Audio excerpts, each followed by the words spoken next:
You're fired! Standing on his feet.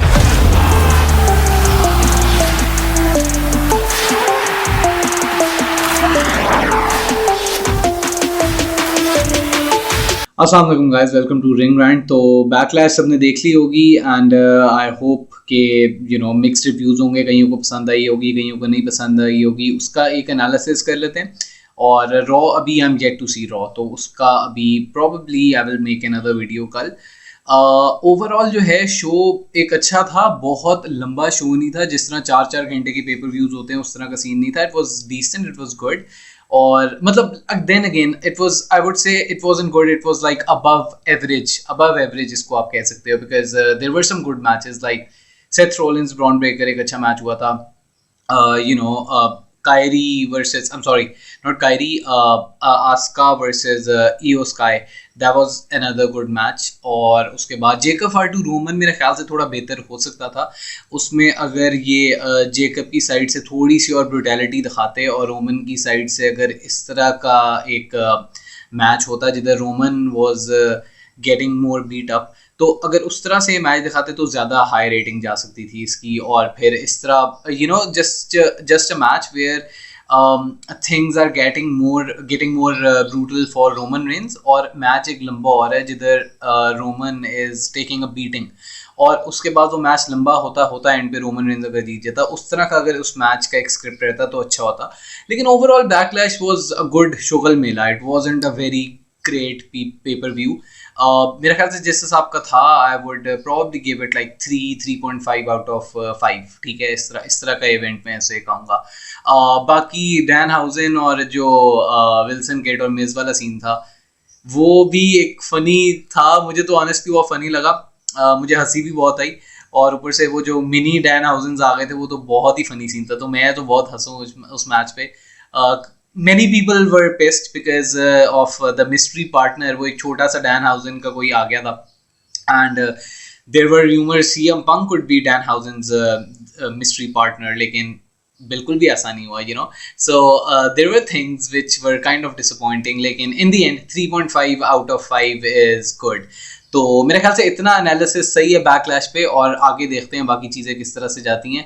आगे मैं move on करना चाह रहा हूँ, जो मैंने आपको लास्ट वीडियो में बताया था जो WWE की रिलीजेस थी, और देखते हैं वो लिस्ट के हिसाब से कि कौन सी रिलीजेस जो हैं वो फेयर हैं और कौन से इन्होंने गलत लोग फायर किए हैं। अच्छा, ये लिस्ट आप लोगों के सामने है, मैंने लास्ट वीडियो में भी ये लिस्ट दिखाई थी। तो जो लेफ्ट साइड पे जितने रेसलर्स हैं वो इस वीडियो में मैं कवर करूंगा, और उसके बाद जो नेक्स्ट वीडियो आएगी उसके अंदर वाइट 6 और उसके बाद मोटर सिटी मशीन गन जो स्टेबल्स हैं इनको मैं कवर करूंगा। कोशिश करूंगा कैरेक्टर्स को इंडिविजुअली देख लूँ और स्टेबल्स को ओवरऑल ना देखूँ। खैर anyway, let's get into it. सबसे पहले कायरी सेन की जो फायर की है ना, I think that's kind of unfair, because आप देखो कि इन रिंग भी और जो है बैक स्टेज पे इसके जो प्रोमोस थे वो बहुत इंटरेस्टिंग थे। And through out her career in WWE she was sort of manipulated and pressurized by Asuka। जब उससे पहले भी इन तीनों का इकट्ठा स्टेबल होता था जिसमें ईवो स्काई भी थी, तो एक अच्छा एक दूसरे को कॉम्प्लीमेंट कर रहे थे, और इन रिंग भी कायरी बहुत अच्छी थी। और अभी भी आप देखो तो काफ़ी ज़्यादा लोगों ने इसको जो है कायरी को बहुत एक इस तरह से कमेंट्स थे, अगर आप देखो सब रेसलर्स के, कि that seemed unfair. Still I feel like this is a brutal business, and this was an unfair firing, so that's what I think। खैर, moving on to the next one। अच्छा, Andre chase जो था ना, he is a veteran, तो NXT में इसने बहुत से लोगों को एंटरटेन किया है। इट हैज़ बीन इसका जो भी कैरेक्टर था it has been paying off, वो सही था। लेकिन उसके अलावा अगर आप WWE में देखो ना, तो they have like characters which are entertaining already. Similar roles में अगर आप देखो तो ये जो Miz, Kit Wilson, Dan Hausen ये जो चीज़ कर रहे हैं ये भी एक किस्म का एंटरटेनिंग और फनी है ऑलरेडी। तो मेरे ख्याल से ये कुछ हद तक सेंस बनती है, and I still feel like he was limited to NXT।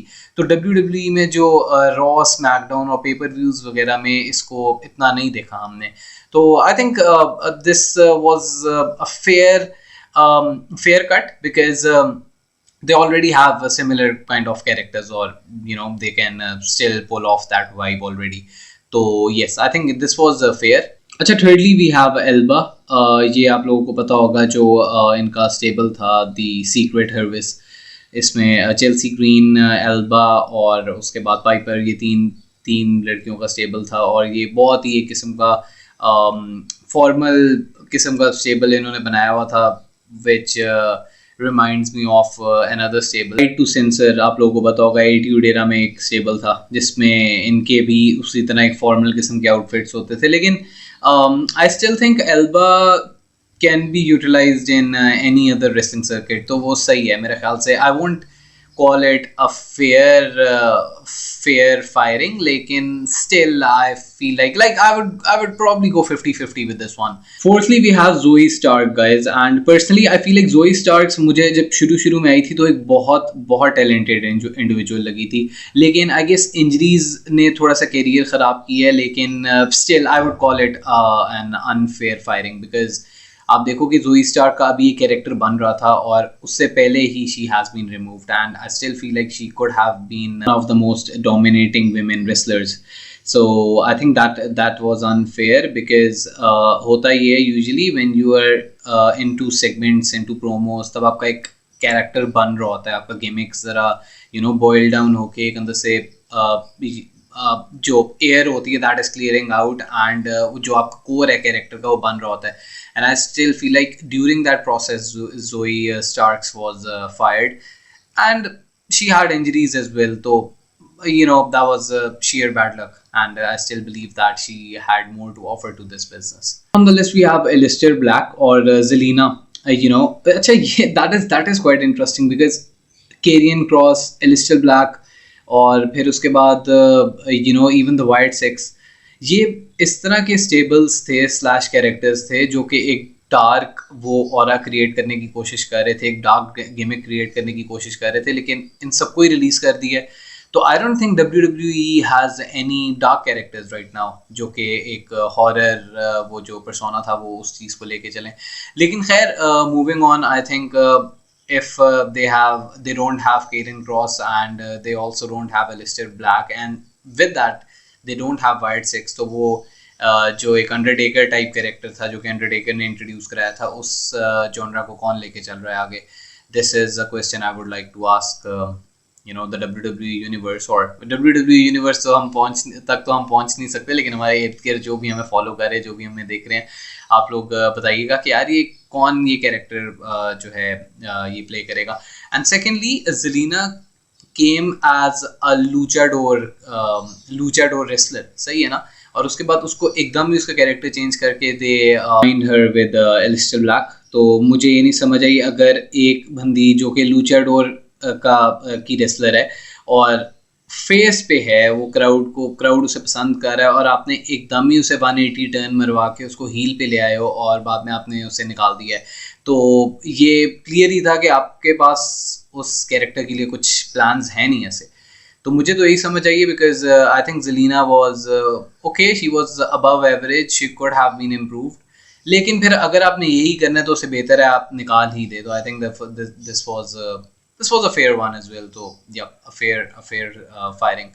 Then we have Santos Escobar guys, and I still feel उसका भी कुछ समझ नहीं आया इनको, उसको भी LWO, कभी उसको Zelina के साथ मिला दिया, कभी इनका LWO वाला स्टेबल ये लोग ले आए हैं, फिर उसके बाद उसका भी कुछ इस तरह की कोई सिग्निफिकेंट चीज़ नज़र नहीं आई और इवेंचुअली उसको फायर कर दिया है, which I believe is Santos Escobar is a great talent guys, personally I believe AEW में भी his character was good और थ्रू आउट हील ही करता रहा ज़्यादा, लेकिन हील में ही was effective, that's what I feel, people can have their opinions। खैर आखिरी रह जाता है अपोलो क्रूज, और अपोलो क्रूज के बारे में भाई क्या है कहना, उसको कुछ करने से पहले ही निकाल दिया, तो I don't have anything to say. Santos I feel like was a fair firing as well because वो plans में नज़र ही नहीं आ रहा, और वैसे भी यार लूचाडोर में लूचास बहुत इकट्ठे हो गए हैं, तो we don't need another LWO thing।